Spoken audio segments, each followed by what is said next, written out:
Welcome to this edition of Literary Reviews. My name is Danny Smith. Today, we will be discussing Jane Austen's novel, Pride and Prejudice, which was first published in 1813. The story opens in the rural English town of Meryton, focusing on the Bennet family and their 5 unmarried daughters. Jane, Elizabeth, Mary, Kitty, and Lydia. Their mother's main goal is to secure advantageous marriages for her girls, as the family estate, Longbourn, is entailed away from the female line. Schnitzel fetch.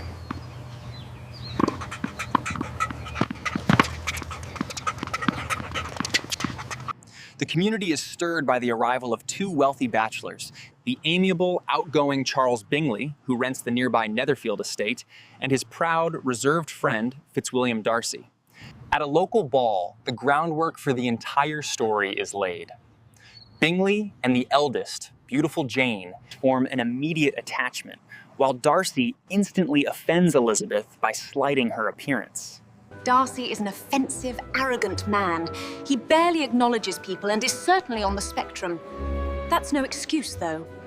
Elizabeth's prejudice against Darcy is fueled by his perceived arrogance and the charming soldier George Wickham, who tells Elizabeth a fabricated story of being cruelly defrauded by Darcy.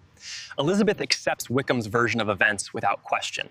Simultaneously, the Bennet family endures the visit of their pompous and ridiculous cousin, Mr. Collins, the heir to Longbourn, who proposes marriage to Elizabeth. Elizabeth, I came to Meryton to select a wife and have done so. Being the heir to the estate occupied by your family, I am certain you can appreciate the utility of the union. So it's a deal, right?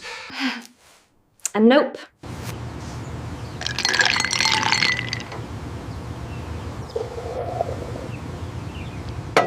She flatly rejects him, an unconventional choice that shocks her mother. Collins quickly turns his attention to Elizabeth's friend, Charlotte Lucas, who accepts his offer out of pragmatic necessity, further perplexing Elizabeth about the nature of marriage. The major turning point occurs after Mr. Bingley abruptly leaves Netherfield for London, breaking Jane's heart. Elizabeth suspects Darcy and Bingley's sister, Caroline, engineered the separation. Her hatred for Darcy solidifies when he makes an unexpected, arrogant proposal of marriage while she is visiting Charlotte. Darcy admits he tried to separate Jane and Bingley due to the Bennets' low social standing and the impropriety of Mrs. Bennet and her younger daughters. There is no way I would ever marry you. After learning that you persuaded Bingley from parting with my sister, you, sir, are an unlikable scoundrel. Elizabeth vehemently rejects him, accusing him of ruining Jane's happiness and mistreating Wickham. I know the kind of person you really are. George Wickham told me how you defrauded him. The next day, Darcy hands Elizabeth a long letter explaining his actions. He reveals that Wickham is a deceitful gambler who tried to elope with Darcy's young sister, Georgiana, for her inheritance.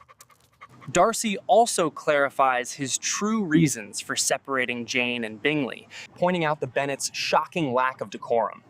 Elizabeth rereads the letter and realizes she was willfully blind and prejudiced.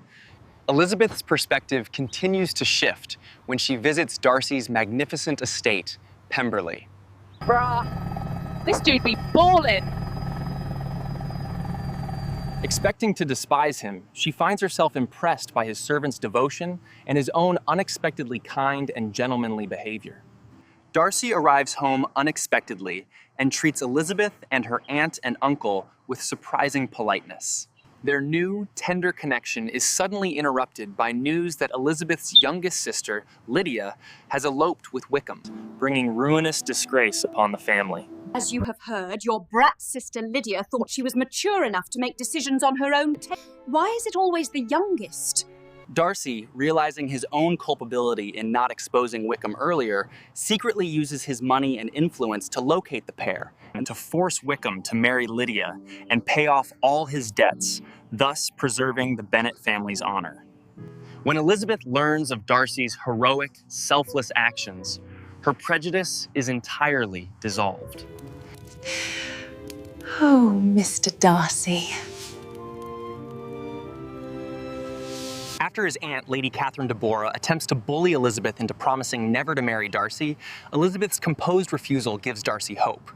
He soon proposes again, this time with humility and affection. Elizabeth accepts, and Jane and Bingley also reunite and become engaged.